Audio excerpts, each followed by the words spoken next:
Hello students, very good morning. Welcome to our YouTube channel Koji Kids School. So today I will discuss our next chapter of the trigonometry chapters. Just like that, 6th, 7th is the trigonometry chapter, and the remaining part of the one chapter is that height and distance. Height and distance.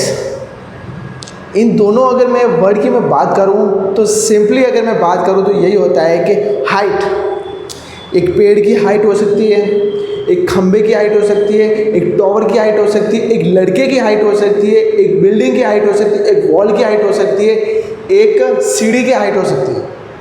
Height जो नीचे से ऊपर की तरफ जो चीज़ बढ़ती है वो हाइट कहलाती है।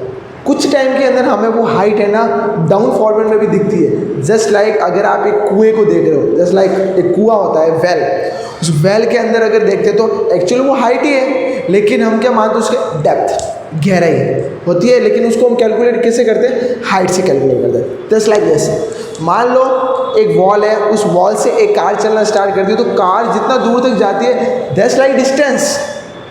क्या कह रहा हूँ, डिस्टेंस हो जाती। यानी कि मैं बात करूँ अपने हैंड से तो this hand was my height and this wall, ये मैं कह सकता हूँ कि इसकी परछाई शैडो, एक टावर की शैडो जितना दूर तक शैडो रहती है उसे हम कह सकते हैं कि वो क्या है, उस टावर के बॉटम से डिस्टेंस है।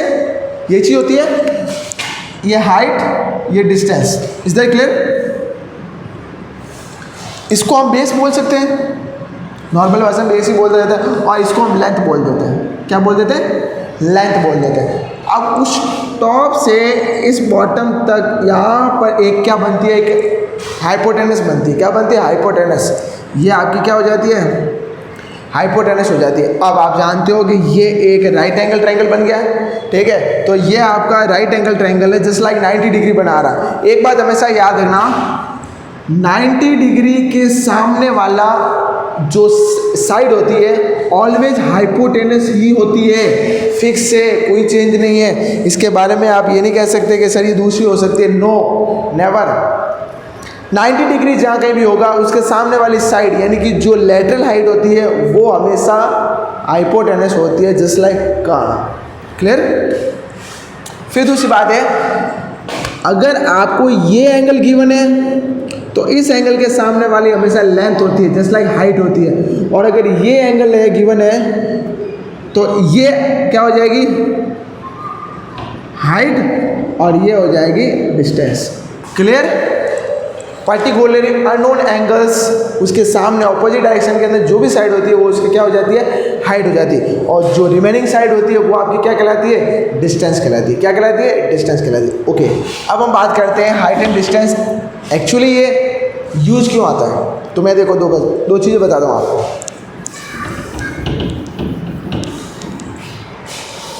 एक्चुअली हाइट और डिस्टेंस 2 टाइप्स की होती है। कितने टाइप्स की है? 2 types.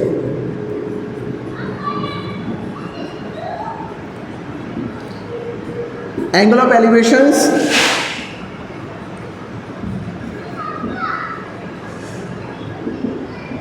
and angle of dispersion. Angle of elevation and angle of dispersion, just like this.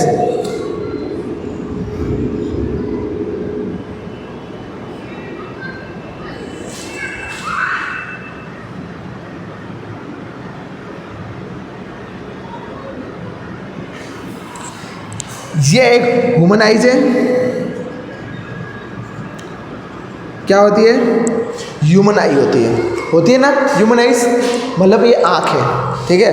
अब नॉर्मली क्या हो रहा है कि जो आँख दे रखी है आपको, इस आँख में आपसे पूछा गया है कि अगर कोई भी इंसान नीचे खड़ा है, कहाँ खड़ा है? नीचे खड़ा है, और अगर वो ऊपर किसी चीज़ को देख रहा है, जस्ट लाइक वो एक टावर को देख रहा है, या एक बिल्डिंग के टॉप को देख रहा है, या किसी झूले को देख रहा है, या एक पेड़ को देख रहा है, या एरोप्लेन को देख रहा है, जब नीचे खड़ा इंसान जब ऊपर वाली चीज़ को देखता है तो वो हमेशा एक एंगल ऑफ एलिवेशन बनाता है। कैसा एंगल बनाता है? एक एंगल ऑफ एलिवेशन बनाता है। तो इस टाइप के एंगल को हम क्या कहते हैं? Angle of elevation. और क्वेश्चन के अंदर इसका नाम लिखा हुआ आता है कि एंगल ऑफ एलिवेशन है या डिस्पर्सन है, ठीक है? अब ये तो बात हुई जब नीचे से ऊपर की तरफ देखते हैं तब की बात होती है। अगर वो कहता है कि कोई भी इंसान ऊपर खड़ा है, जैसे छत पे खड़ा है, छत पे चलता हुआ गाड़ी को देख रहा है, एक इंसान को आते हुए देख रहा है, या पेड़ के ऊपर बैठा और आपको नीचे देख रहा है, यानी कि ऊपर बैठे हुए अगर अपन कोई भी चीज़ नीचे देखते हैं तो उससे बनने वाला एंगल आपका कैसा कहलाता है? डिस्पर्सन एंगल कहलाता है। कैसा एंगल कहलाएगा आपका? डिस्पर्सन एंगल कहलाएगा। तो एंगल के बारे में कंफ्यूजिंग नहीं होना। एक बात हमेशा याद रखना, अगर आप लोगों ने अल्टरनेट एंगल अगर आप देखे हो तो उसमें याद रखना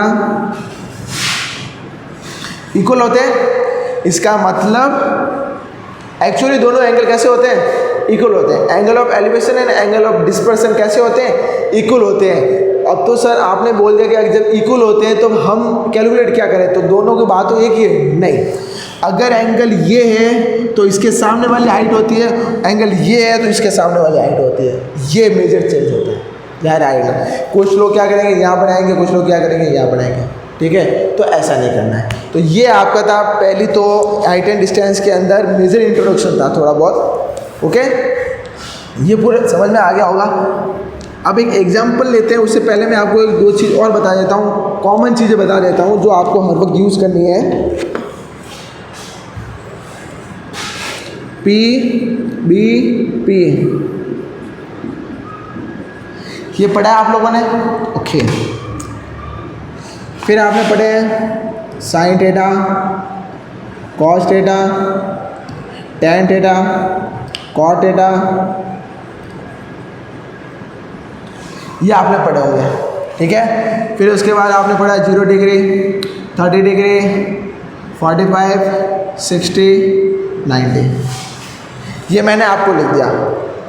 इन सब के अलावा चौथा कोई भी ऑब्जेक्ट यूज़ नहीं आता, कुछ भी यूज़ नहीं आएगा इन सब के अलावा।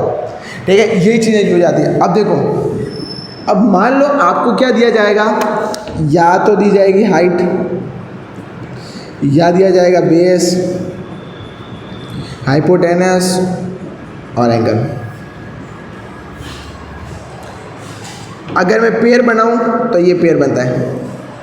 ठीक है, अगर एंगल गिवन है तब तीनों में से आपको कुछ दो बातें पता करनी होगी। तीनों में से अगर एंगल गिवन है आपको तो आपको क्या, या तो हाइपोटेनस देगा और इन दोनों में से कोई एक चीज़ पूछेगा, या बेस देगा और इन दोनों में से कोई एक चीज़ पूछेगा, या हाइट देगा, इन दोनों में से कोई एक चीज़ पूछेगा।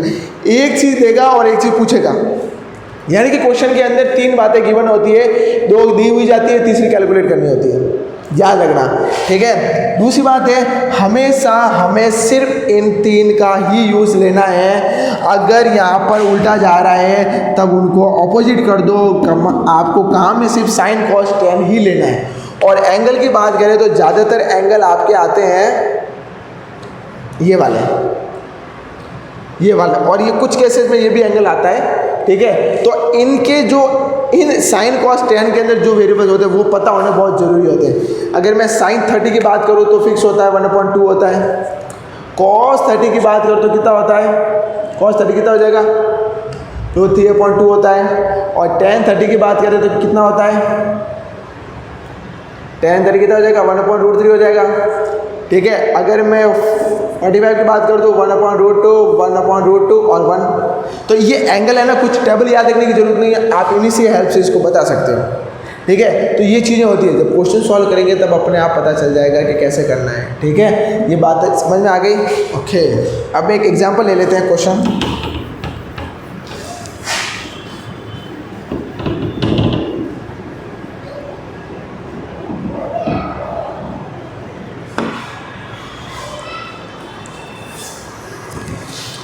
एक्सरसाइज भी जाते हैं। मिसलिनियस एक्सरसाइज 8, क्वेश्चन नंबर 1 है, the shadow of a vertical pillar is same the height of the pillar, then angle of elevation of sun will be. इन्होंने कहा है the shadow of a vertical pillar. तो सबसे पहले तो हम क्या बनाएंगे? एक बनाएंगे पिलर बनाएंगे, ये बनाया हमने पिलर। ओके, ये क्या हमारा पिलर है? The shadow of a vertical pillar is same the height of the pillar. अब ये कह रहा है कि मान लो इसकी हाइट है h, ये कह रहा है इसकी शैडो। अब मुझे बताओ शैडो कहाँ बनेगी? शैडो ज़मीन पे ही बनती है, यहाँ बनेगी। कहाँ बनेगी, यहाँ बनेगी। इसने कहा जितनी हाइट है उतनी की उतनी शेडो है, तो दोनों को मैंने एच मान लिया। फिर पूछा है then angle of elevation of sun, इन्होंने पूछा है कि एंगल ऑफ एलिवेशन कितना बनेगा, सन का एंगल ऑफ एलिवेशन बताना है।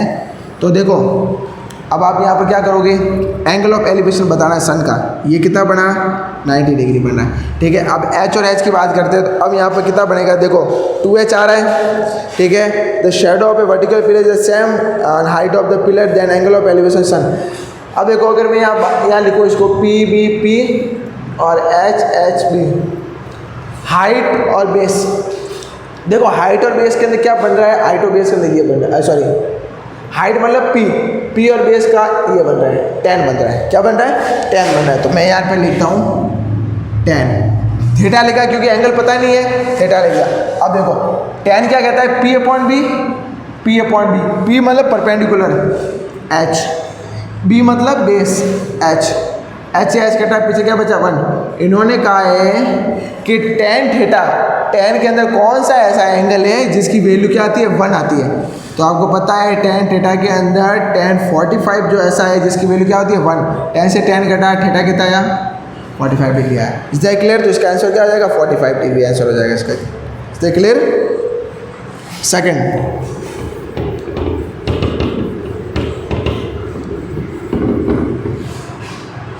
From a point on the ground which is 100 metre away from the foot of the tower. तो सबसे पहले बनाएंगे हम एक टॉवर बनाएंगे। From a point on the ground which is 100 metre away from the foot of the tower the angle of elevation of the tower is 60 degree. ये कह रहा है कि टॉवर का एंगल ऑफ एलिवेशन जो कितना है 60 डिग्री का है। तो पहले हम ऐसा बनाएंगे, मान लो ये मैंने बना दिया पहला पूरा, ठीक है।